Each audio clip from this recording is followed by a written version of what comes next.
مساء الخير. Good evening. أولاً I'd like, first of all, to thank you for this very long day. So thanks to all who are still here with us to attend this session. Before I start, I would like to say I would like all due respect and support to our colleagues, the journalists in Gaza. I will moderate this session in English because speakers speak in English, but there is live interpretation, and you can use the devices for simultaneous interpretation. Thank you very much for being here on this important session. I'm going to be moderating it in English. It makes it easier. I'd like to introduce our speakers tonight. Emilia Diaz-Struck is the Executive Director of the Global Investigative Journalism Network, GIJN. We have Andrew Laren, who's a senior producer at NBC News investigative team and who I had the pleasure of working with on a number of cross-border collaborations. And last but not least, Edith De Bruyne, who's the co-founder and managing director of Journalism Fund Europe. Thank you very much for being here today. I would like to start by just giving us your thoughts about the title of this session. Some of you may look at the title and think like it's a negative title. When do investigative journalism, cross-border collaboration fall apart? But the idea behind it, the spirit is what lessons did we learn? What can we learn from our mistakes? And Emilia, maybe we start with you. You give us your thoughts. Yes, okay. Well, thank you very much. I will talk a bit about a mix of experiences. So I've worked on collaborations at a local, regional, and global level. Locally with Armando.info in Venezuela and the Press and Society Institute of Venezuela, and then regionally both Armando.info and then later on at the International Consortium of Investigative Journalists. So it's connected with various efforts and various initiatives, and even before the time there were global networks connected, like in my home country, in Venezuela, we were trying to find ways of accessing to information. And we started working with colleagues in other countries and saying, oh, why don't we collaborate? Like there are common themes, and then things that we wouldn't find, for instance, in my home country, we would find in another country. And that started leading to some informal collaborations before we started talking formally about the collaborative investigative journalism movement. And we think yes, we love to talk about successes, but I think the successes of all these collaborations we have been part of, and I have the honor to have worked with Andy on several of them too, is because we have learned of the failures. So sometimes failures are like a collaboration can fail at some point and you rescue it. Sometimes it doesn't mean that the failure leads to the full failure and end of a story. Sometimes, yes. And I had a couple of things that I do think we keep in mind, and things that at some point, throughout all those years for various types of experiences, when was there failure, for instance, when there was no plan? So when you start and we met at a conference here, and we were talking to colleagues, saying, oh yes, this topic is exciting, and we keep talking and talking and meeting, but there was not an initial research plan and thinking, is this viable? Do we have the resources? Do we have the time?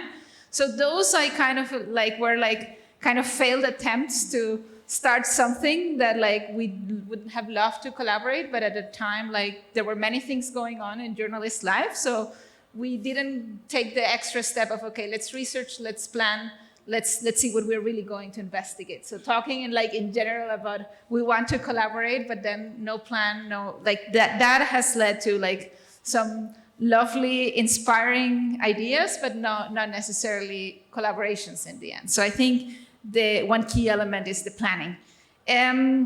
Sometimes collaborations have failed at some point when there are no clear roles or clear rules. So when people is what do I expect? Who is going to take the final decision? And then you have misunderstandings and say, oh, when do we publish? So I had many years ago one story where our partner published one day before us. So it was two countries. So and then, well, what happens then? No, when you're supposed to collaborate and then you learn, oh, was it clear from everyone's side that we're going to publish the same day? Now it's taken for granted that we'll publish the same day. but like there are various models on how do you collaborate. Or is it okay if people like publish at different times? But you need to agree from the beginning. So there is not necessarily some malice on one end or the other, but if you don't have the rules clear, you can fail sometimes. And even if you had a collaboration, like in the end, like people said, oh, should we work together again? And then you wonder like what happens here, no? Sometimes it's a matter of like lack of time when you fail. Like you think you want to do this in 1 month, and collaborations take 3 times the time. And then if you are at an organization or a newsroom and there are many things happening, and you're not planning and considering the time that it takes, you fail because you maybe don't have enough time. So sometimes you have people who are amazing and colleagues you love, and then they just want to be part of the collaborations. Before, like I think Gerard was mentioning, oh, it was very hard to convince people to collaborate. Now everyone wants to say yes to collaborations, but there is a fear of missing that then like sometimes people are not honest about their timing. And then when you're collaborating and you're expecting the others to be there to share with you, and they're not there simply because there are 200 other things happening, and they didn't have the time for that collaboration. So being honest about the time. Then transparency and sharing. You need people, like sometimes it's not necessarily bringing the best investigative journalists in the world to the collaboration. Sometimes you have great people and then they share nothing. The trust is broken. So you fail then when you don't bring the right people on the table. You need people who are willing to share, who are willing to collaborate, and who leave the egos aside to be part of a team. And then sometimes collaborations fail not because the journalists don't want to collaborate, but sometimes the world happens, I would say. And sometimes the context happens. So sometimes you're in the middle of a collaboration and they lead to the end, but not everyone arrives to the end because there are circumstances that are happening in other countries that actually lead and become the priority of newsrooms. So then it's like that conversation on how do you succeed and like continue the collaboration afterwards so that everyone arrives to the story. Even sometimes you have attempts or people trying to make the collaboration fail because they're putting pressure on the reporters, trying to censor them, trying to get the stories that are not out, like basically saying there's so many interests, some big names here, and then a media outlet doesn't want to publish a story, then the power of networks helps the story get out. As you can see, I'm an optimist, so this is like more like we have learned and we're doing all these things, so it's kind of like what are we looking at like when we're collaborating? So these have been like kind of small portions of things where you think at some point a collaboration failed, but that helps us work on a plan and a methodology that I think has made collaborations more sustainable, and that's why everyone is excited about collaborating nowadays. Thank you so much, Emilia. Andy? Yeah, those are a lot of great points.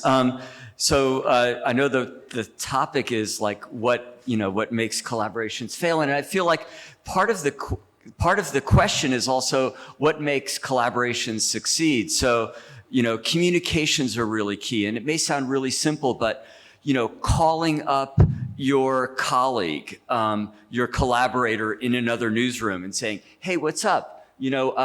Have you been, what have you been able to do this week? We had a little trouble this week because the news got really busy and 2 of the people working on the project could not work on it. So did you have a similar problem? How are you doing?"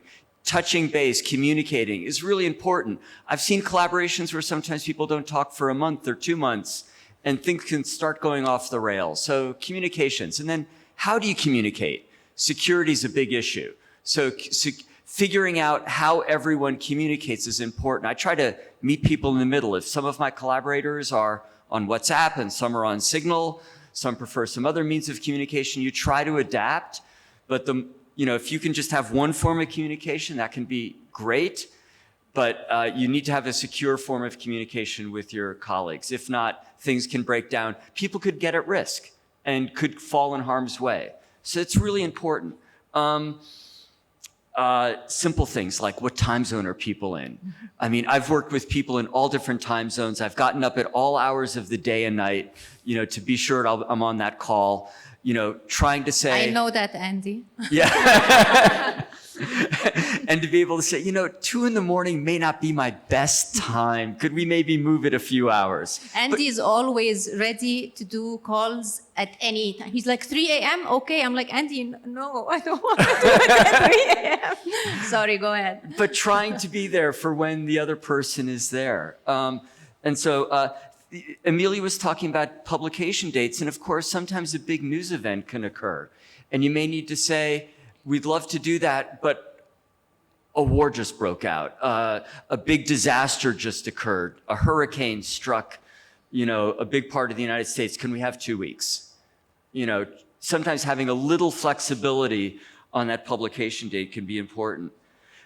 Another thing I've sometimes seen is the rigor to accuracy. And I think each of us work in different newsrooms, and some of us may have incredibly high hurdles that we need to go through with our lawyers, with our editors, to make sure we have verified every fact. And I've sometimes encountered reporters where I'll say to them, well, how do you know that? How can we report that? And you get an answer that's kind of like, well, I just know it's true. And you're like, well, that's great, but I need to be able to verify that. And the verification, whether it's photographs, emails, Telegram chats, data, documents, whatever that is, the things that, we have 50 people all saying the same thing and they're all on the record and we haven't recorded. Those things all matter. So how you go about verification, transparency, Emily already touched on. So I won't say much more about transparency, except we all need to be transparent with one another. Things that can also get in the way can be changes in your newsroom leadership. We just lost our editor. He was the person who approved this project. I need to figure out where we're at right now. That's a reality. Sharing, we're all, one of the mantras we all have is radical sharing, which is that each newsroom is taking the set of facts and they know their audience best. And you have to be willing to let go and say, like, look, they know how to present that story in French, in Western Africa. You know your audience, and you have to trust one another at that level as well. And then also understanding what is a collaboration. I sometimes get phone calls that people will say, I want to collaborate with you on a story about water in sub-Saharan Africa. It's like, great, tell me more about it. He said, well, we've actually written this story. We just want to collaborate with you. And it's like, well, okay, that's a great story, but that's not a collaboration. You really are looking to essentially freelance the story and have us republish it. That's fine, but that's a different conversation. So truly understanding what a collaboration is, that each one of us is bringing something to the table. And also, I think Emmy was kind of touching on it, the skills we all have. He has data skills. He knows how to use satellite imagery. She's great at social media and mining what's in Telegram. Each of us, she over there has great language skills and knows that language that no one else knows. Those kinds of assessing the skills, taking full advantage of it. And if you don't have those skills, that can also be a troubling point. And with that, I'll stop. Thank you so much, Andy. Ides. Well, all has been said. I'm from Journalism Fund Europe, and we give grants to journalists to do cross-border investigative journalism. And so this year we already supported more than 300 projects. We had already more than 800 applications. A lot of them are new people. They never did investigative journalism. They never collaborated with somebody else in another country. So many risks are hanging in the air then. And cross-border investigative journalism is always a bit of risk management. You always have to be aware that something can go wrong in all the stages of the process. So even in the beginning, the title is When Does Investigative Journalism Cross-Border Collaboration Fall Apart? But sometimes they never start because they can't find the sources, the money, or the team. They have to find people and they can't find them in specific countries. So you have a few key elements, I think, in your process. First of all, what kind of, it's already said, what kind of people are you looking for in your team? Where are they based? What are the skills? How long are they doing these kind of things? Have they already done cross-border investigative journalism? Then looking for money. Who is going to pay what, and who is going to do what? That's the main issue. Some people are getting a grant from us, and only then they start to talk about money. You have to talk about money in the beginning. who is getting what, how much time will we put in this, how much money will it cost, the total project. It's a very difficult thing because many people never did that before. They don't know how much time it will take. So what if we run out of money, not only run out of time? What are we going to do? All these things you have to think about and talk about and put it even on a piece of paper. It's not an element of distrust that you ask people to say, let's put everything on paper, all the things that we are discussing here. I think it's a question, it's a professional approach. Then what else do we have about budget? So the memory of understanding is a very important element. Also project management. So if you are with 5 journalists, I see already a team when you are with 2 or 3 people. Collaboration cross-border with 3 is an interesting case. But even then you need a kind of project management. Who is taking the lead? How will you meet each other? What kind of technology are you going to use? Where are you going to share it? Security elements that pops up, these kind of things. And also in the methods, what kind of data are you going to use? Is FOI, is that something that you can use in your country or not? Is it dangerous to ask questions in your country? Should somebody else do it? These kind of things.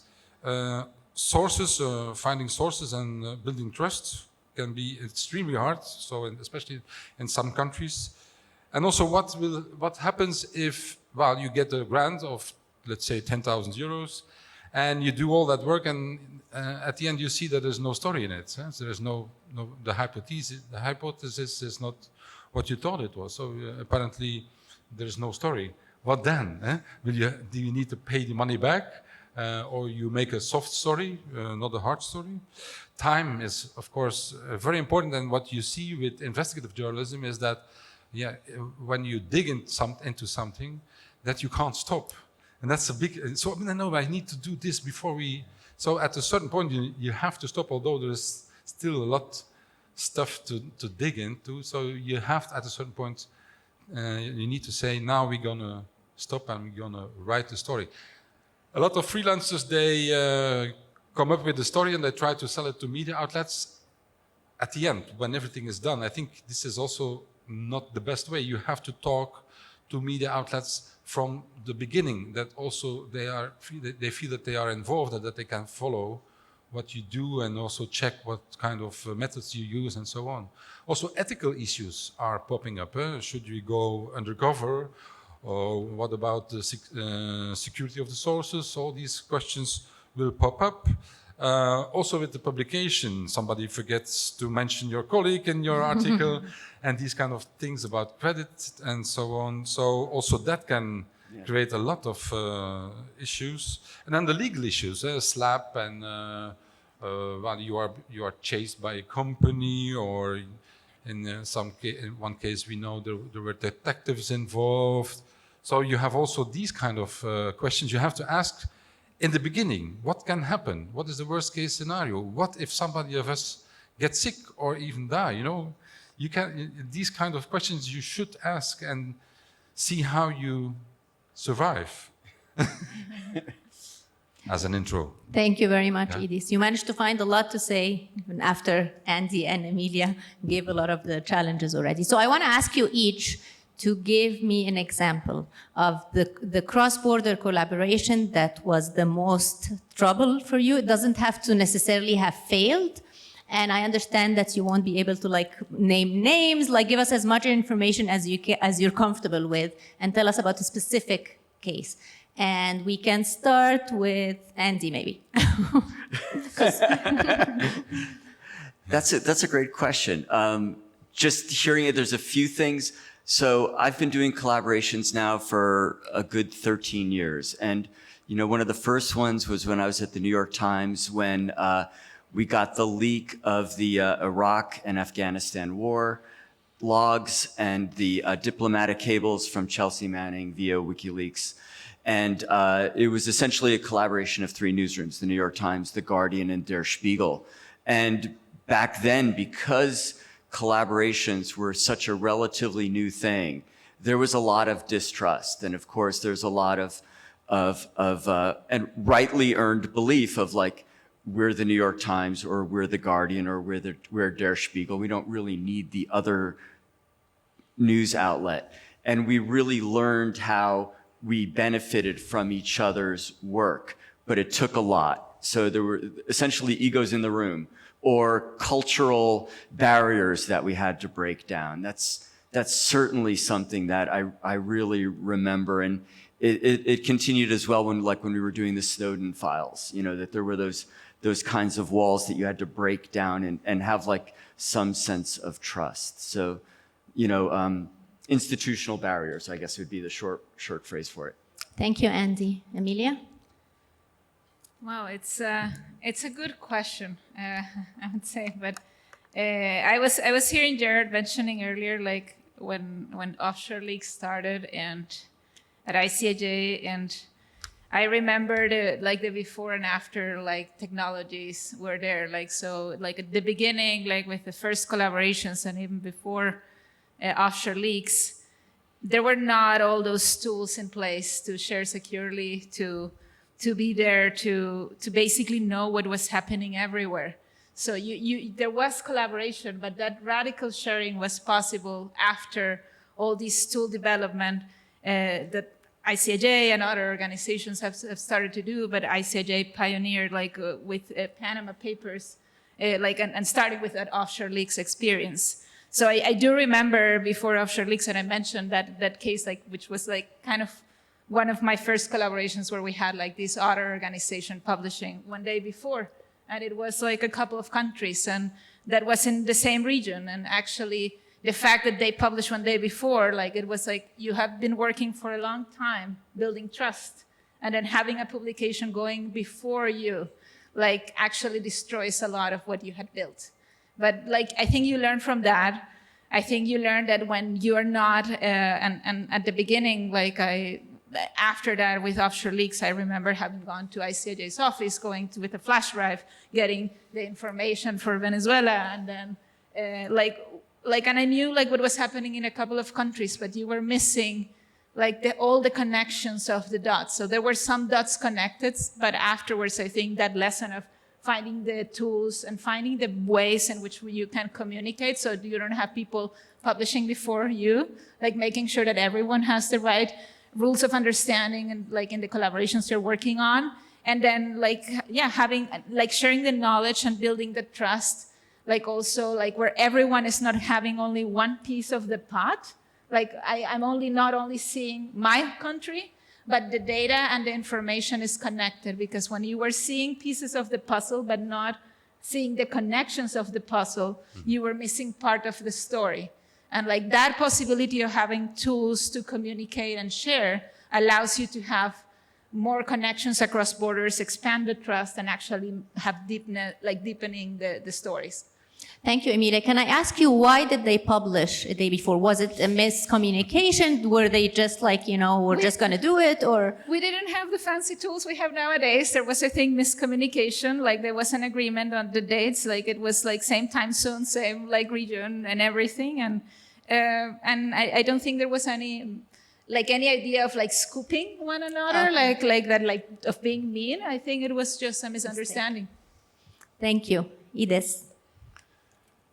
I don't know where to start, and I will not mention names, but while we had quite some projects where some issues popped up. For instance, one of the issues that is popping up several times is about money. If money is involved and who gets what, then you have already issues, especially when you work with people from different countries where the wages are a lot different. So if you have one from Norway and then somebody from a country where the wages are much lower, how to deal with the remuneration, with the budget? Will you pay each of them the same amount, or will you pay each of them a normal wage in that country? And some people are saying that's strange that the journalist in the north gets double of amount of money than I get. Why is that? So this is something you have to discuss in the beginning. We use the system of the wages in the country if the wages in the country are doable. I mean, if you are underpaid in that country, we are open for that. But in any case, we have a kind of correction figures that are used by the European Commission. And so somebody in a specific country gets more than or less than the other one based upon those correction figures. So that makes it easier, but in the beginning you have to discuss that. What kind of system are you going to use? Because there's no such thing as a perfect system. And you see then already sometimes people are already, they disagree, and it doesn't help the glue. It doesn't it doesn't help the collaboration. So this is one of the cases. Another one that was very recently, you had a team of journalists and one person was new and he did some research, but he digged into academic documents and he just copy-pasted it. And then the other, somebody of the other team have checked it and said this is plagiarism, so we can't publish your story. So that's a huge problem. And so it's also a question of ethics, methods, how to deal with these kind of things. And if it's something that is at the end of the project, and then you have to go to that country to do the research again. So it sometimes creates a lot of stress. And yeah, how to deal with that? That's always the question. Thank you, Edith. With regards, I'm really glad you mentioned the issue about wages. I don't think that it's often brought up in discussions about cross-border collaborations. What would your advice be to a journalist who's, like, is it the organization's responsibility to bring this up and make sure that everyone, or is it the journal, or should the journalist, him or herself, inquire about that from the beginning? How should this conversation start, do you think? You have to talk about money in the beginning already, and it's not a problem to talk about it. But that's always the problem with a lot of journalists. They are a bit afraid to talk about it. How much do you earn? It's already a question of transparency, a transparency issue that you didn't thought you had to talk about in the beginning, and telling to your colleague, this is the amount that I'm earning in my normal life. I really want to be paid like I'm paid in my normal work. So you have to start with this also. It's not a question, and then. Well, it's also a question about how much time will you put in and where are you going to find the money if you are a freelancer. If you work for a media outlet, then maybe the discussion is less because you are paid by your boss. But on the other hand, your boss will say, well, but if you do this, your work that you do normally are doing, somebody else has to do it, so who is going to pay this? So then you have a new issue, you know. So these things you have to discuss it from the beginning, being very transparent. One thing, the best method I see is that somebody starts with the budget and say, this is what I thought could be the time and the budget for you, and this is the budget for you, and this is the budget, the biggest budget is for me. And this could be a start, but to discuss. And a lot of journalists never did that before. They never made a budget for how much does a project cost.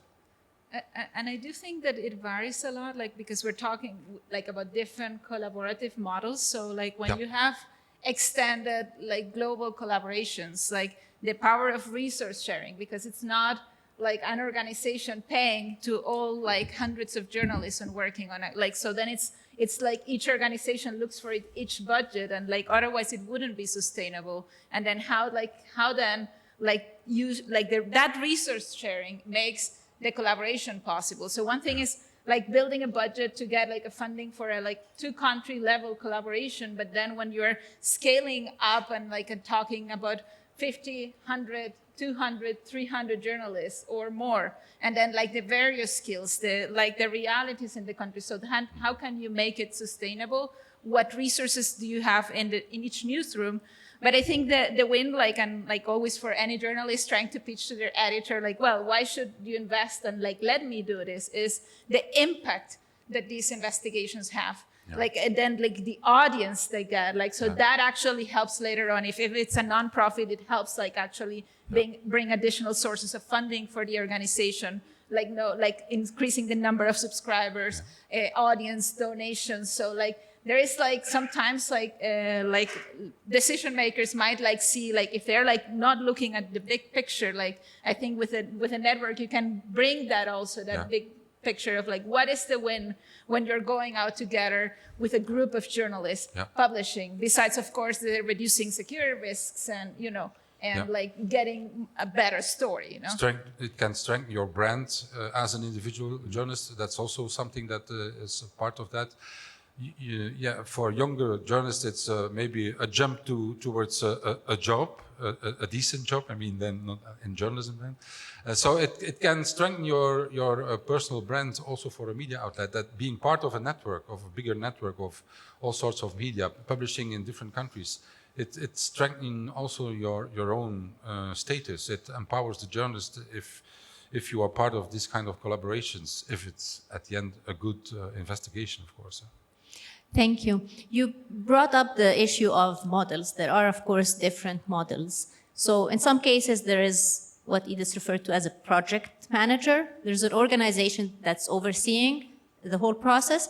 And in other cases, it's just a number of journalists or institutions deciding to work together. Can you talk about how this could increase the challenges or minimize the challenges, whether the absence of an organization leads to like more failures or possibilities of failures? Yeah, I have been on both sides. Great, so you can tell us about both. But I do think that when you have an organization coordinating, like there are already like methodologies and put in place, so you have the ground rules in place. When you have parties like agreeing, like, and you say like, because we met here at ARIJ and we want to collaborate, I think like sometimes there is all that passion, but you forget about the rules. So like, and you need to agree from the beginning how you're going to collaborate. So sometimes the challenge that you face when you have like, on one end, like you have less resources when you are like smaller, but there are lots of possibilities. So if you have like transparency from the beginning, that will make it very powerful. But then you need to decide out of that group of 4 people, who is going to coordinate? Like even if there are 4, there should be someone like taking the lead in coordinating that group. Like, and then who is going to make sure that like establishing the deadlines? Who is going to edit the stories? Who is going to lead the reporters? Who is going to reach the sources so that there is like a real like process in terms of like what are the roles for each person, even if you are like a group of 4 journalists collaborating between 2 countries. I've done amazing projects with journalists, like for instance, between Venezuela and Ecuador, we did like once, and that was like a great learning experience. So we were like defining the roles among ourselves. So you still have that process, but sometimes when you don't have the big consortia, like coordinating, making sure that all the rules are there, like that, like you need to be aware of that and establish the ground rules. Even if it sounds like it's too much, or we sign, like you don't necessarily need to sign a paper, but like you need to build a process so you can trust and enjoy the party.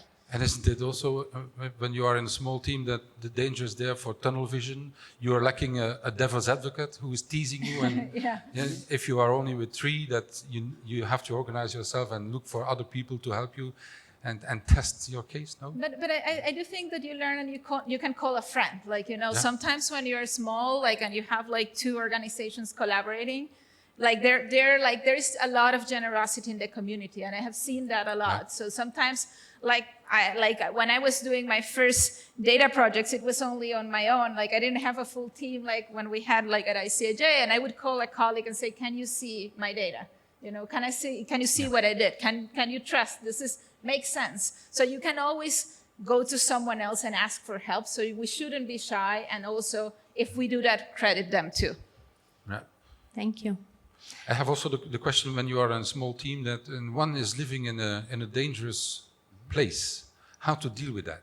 Because it's easy from sitting here from Belgium, for instance, asking somebody in Mexico, can you do this and do the dangerous thing, and then how to deal with that? Because that makes also the relationship it creates some tension, maybe. I know that when I've worked on collaborations with reporters, these are smaller collaborations with reporters who are in countries where they can be a danger we always try to make it really clear, listen, don't do anything that would get you in harm's way. You know, really have thought through the security, you know, if there's anything that we can talk about to make sure that you're not hurt, the story is not worth you getting hurt. Yeah, but doing journalism can already be... Absolutely, absolutely. But trying to at least understand what the risks are and trying to do an assessment and decide what good practices you might be able to undertake to still do the story and not have that reporter harmed. I think those are very important discussions. Yeah, yeah. Yeah, but even if you have two countries, you can see who asks for the information. Or like, I remember that project with Ecuador. There was key information from Venezuela in Ecuador, and it was possible to be found there. Like the risks were different. Like there was access to information, and then like the data was processed in Venezuela, access to different sources. So I think it's key in that sense of like being transparent and like assessing the risk. Of course, when you have a big collaboration, they're like you have made like other players who can help a lot and say, okay, if like an organization in X country contacts this person is in B country, that reduces the risks for the local journalist. So sometimes having someone from another country reaching out or helping, which might be ironic, but like helping with some of the like most critical, dangerous aspects of the local reporting can help. Definitely larger collaborations put a big like protection umbrella to the local journalists, but I do think it's still possible like among smaller groups, but you need to be aware, and if you don't have clarity about like, well, what are the next steps and where you're at risk, I'm all for collaborating, call for help, like, you know, call for other organizations that are like could help you assess security risks, and like it might take you longer, but it's not worth anyone's life, you know. Yeah, and one solution, like so often the risk can come in when it's when you're confronting the person or company you've been investigating, and sometimes it could be, say, the Western European or United States news organization that does those inquiries, because that way the reporter in the country where things are more volatile is in a way shielded. Because no, it's this larger U.S. European news organization making the inquiries, doing the ask for the interviews. So that's another way you can, as a collaboration, mitigate the risk for some of your partners. We once paid somebody to do a course in another country together with his family and then publish the story. Is that also something that you have in the back of your mind? The danger when it's published. If you publish that day, it can be dangerous for one of the team members in a very specific country. Yes, and sometimes the credits are removed. Like I remember like one of those projects between like I think it was Ecuador, Venezuela, and actually Miami. There like the credit was for the newsrooms. Okay. All the processes and methods were in place, like fact checking, validation, like access to sources, but because of various, and not all the countries had the same level of risk, but then like how are you fair to the whole team? So then in the end it was decided not to put like anyone's name, so to keep everyone safe, like then like it was the signature, like the byline was the 3 newsrooms and not the reporters who were part of it. In more extreme cases like that, like ideally you would like to celebrate and credit every single name of every single reporter who has been part of a collaboration. But sometimes in the most extreme cases, that has also, like then the outlets take kind of that front, like byline to protect the journalists. That's a great point, Emmy, if I just make quickly, because I know in the audience, there are some reporters who we've collaborated with ARIJ. So Youssef and Tanka and maybe even Pramod is watching online. Great reporters who we've certainly given prominent bylines to and endless thanks. But we also know in our collaborations with ARIJ that there have been reporters who we don't name for their safety. So it's a reality. The worst is that you do 6 months of investigation and then it doesn't get published because it's not good enough, it's not well written. That's also shocking. Sometimes we see that happening. They did a great research, but the story as such is not good written. So how to deal with that? Then maybe they should go to a newsroom asking an editor. That's also the problem of freelancers. They come up, they have a lot of data and information. They did a fantastic research, But then the storytelling is not good enough, and then it's not published, and that's of course also a problem, also for the team. It's not published in your newspaper, but it's published in the rest. And so that's also a problem. For Journalism Fund, we pay anyhow, so it's a risk money, but that's also part of the game, of course. That sometimes stories are not published. I would be curious in what proportion, because I've always seen, like, also in terms of collaborations, how they elevated the quality of the journalism. Yeah. So I think we all grow together when we are collaborating. So the more you have complex stories, like, and you are investigating money laundering, you're following a corruption case, and it's connected with so many countries that you end up learning from each other. And like the responsibility that you have, and say, I don't want to damage my other colleagues. You don't want to put your colleagues at risk. You don't want their because if it was like one person alone and they lose like all credibility, fine. But then if you have like a full network working, and then like you said something, you shared information that was wrong, that was false, or like you put a colleague at risk, then it's end of the game for everyone. So I do think that like, and that way of like when everyone is like collaborating, sharing, and like that also extra responsibility that you feel for your other colleagues you're working with ends up elevating the outcome and the result and the quality of the journalism everyone is working on. Like, we have mentors also for that. We know some journalists who reapplied, and we said, well, the previous one was not well written, the research was well done, but we give you a grant if you allow a mentor who's training you in editing. It can help. You learn from your mistakes, and we also learn from their mistakes. So that's also something we keep learning. Yeah, especially also the mentoring is for us an important one. And so that journalists bring in people with knowledge of something that they are maybe lacking in the team. Can you speak a little bit about language barriers? Is it a requirement for journalists who are working on cross-border collaborations to speak English? Have you ever worked with journalists who don't speak English and still you were able to do successful collaborations? I might be cheating because I speak more than one language. No, but I mean like someone who does not speak English. But for instance, like while I was coordinating like investigations for ICIJ in Latin America, like I speak Spanish, so then there is like a full process and a full networking in English. Like all the meetings that were done with the Latin American partners at ICIJ were done in Spanish. So then you engage, and you like, that's why I'm saying I would be cheating because like then I bring I try to bring that as an advantage. Like, of course, like finding a common language is always great. But I do think it's possible to do collaborations even when not everyone speaks the same language. That's what I mean, because I cheat too, you know, I'm like you with Arabic. But yes, with someone who just like, you know, you're going to have to find another way to communicate with. Yeah, we supporting a lot of projects where there are non-English speaking people. Well, it's not a problem as long as the people can understand each other. So that's the first thing. I had once even a meeting with the Polish guy who was using his smartphone for direct translation. So more and more, I think this is going to be a non-issue in the long run. At the moment, it still is. But of course, it's also a question of time. Now, from a global point of view, the English is more and more the lingua franca, the language that everybody knows, speaks. But well, if you see, we supported also local media in Europe, and many of them don't speak another language than the local language. So that, and then we try to stimulate them to collaborate with somebody in another country. That is already an issue.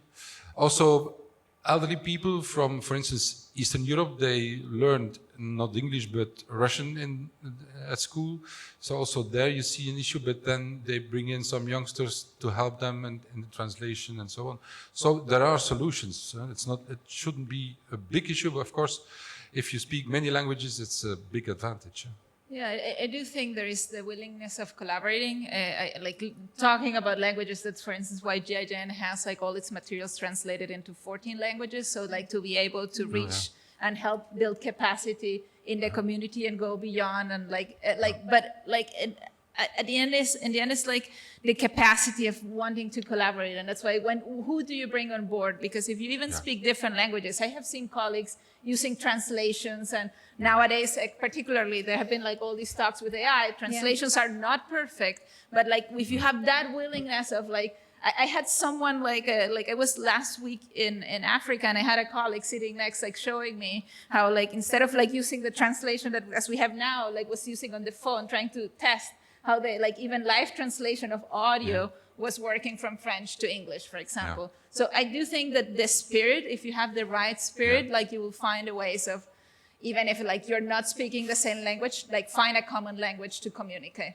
And I sometimes find like even if that person, the valuable reporter speaks a language that you do not speak, you know, you can usually get an intermediary, someone, you know, another colleague in your newsroom or another colleague in another newsroom you happen to know speaks that language. You can bridge that divide. But the divide, I think that's harder to bridge.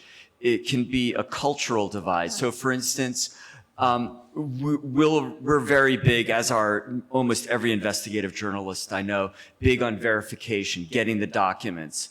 But sometimes you might be dealing with a colleague who speaks French and you're having trouble with the translation, and you're saying like, look, could you go to is there a way to get property records? Is there a way to check this? And that reporter has no familiarity with going through, say, public property records or things like that. That can be a bigger hurdle, because then you're in another country and you're saying like, but it seems from what I'm reading, they're public and you should be able to do them, but they don't quite know how to do that yet. And that cultural difference can be a bigger hurdle than just speaking with one another. But that's how we grow together, I think. Because Absolutely. then, like, when we start learning, like, you can start finding this in other languages, and not only talking about access to databases, but access to sources. If we're not working with reporters at the local level who have the access to the sources, who know the local language, who understand the local culture, you're missing part of the story too. So I think it's finding that common ground and then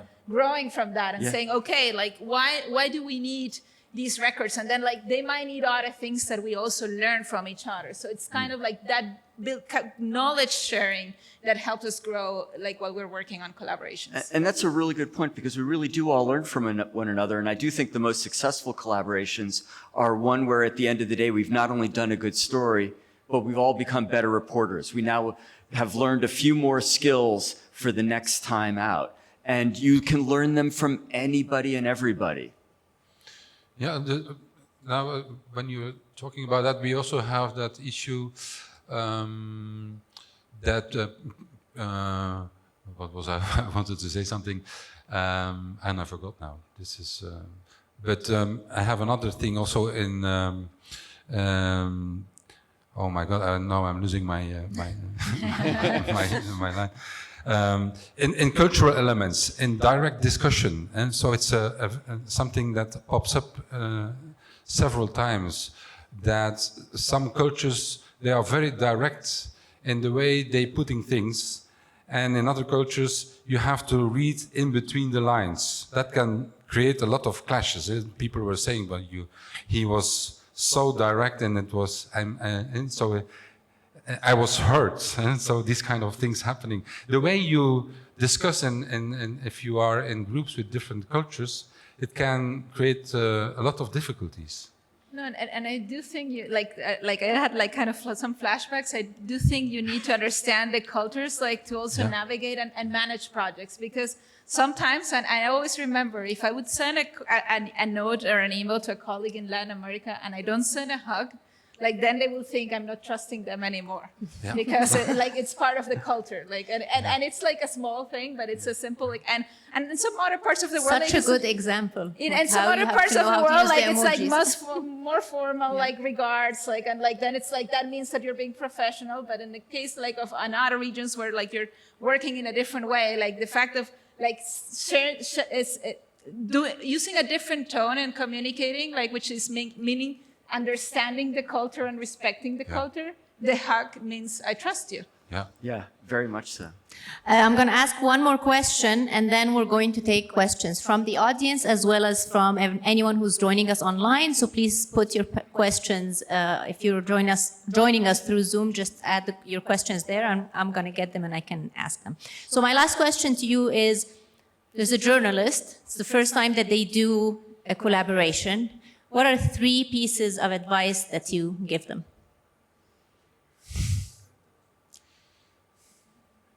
Don't be afraid to reach out to other colleagues. Don't think that because it's your first collaboration, it's not worth it. And just be ready to learn and share and learn from each other.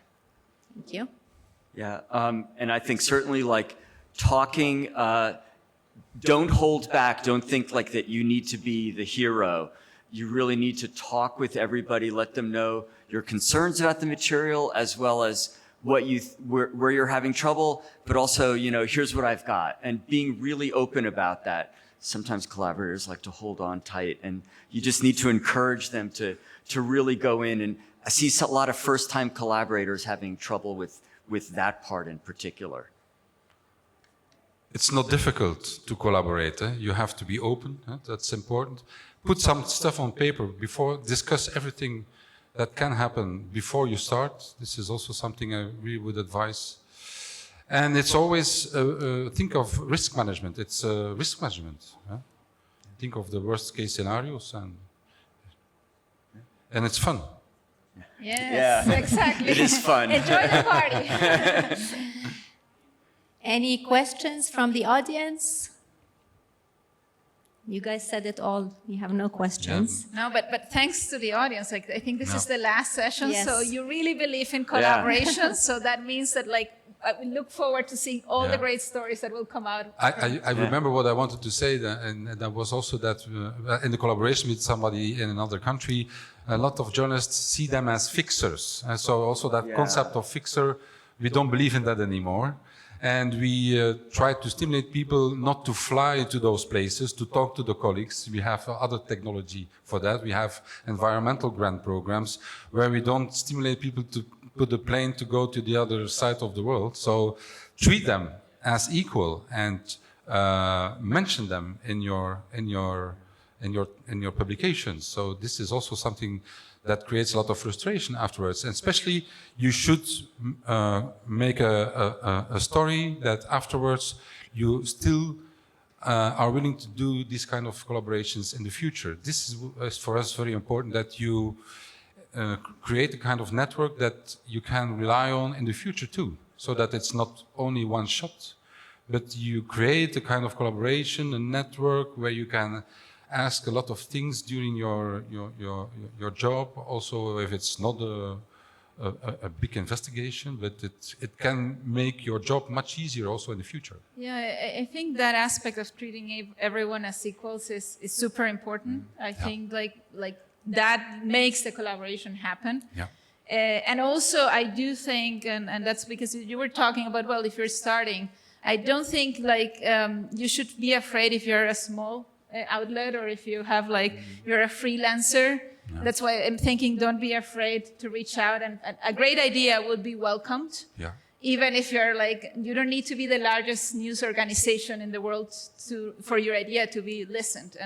And to me, that's how my journey, for instance, with ICIJ started, pitching an idea from a small organization in Venezuela to ICIJ before the hundreds of journalist projects. And that became a project at that time.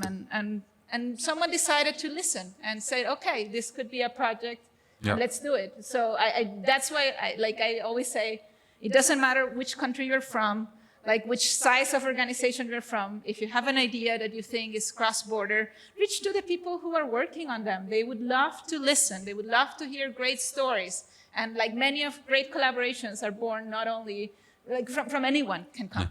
That idea. It's an inspiring story, Emilia. Now you're the executive director of GIJN, so it's incredible. I have one question here from the our digital audience.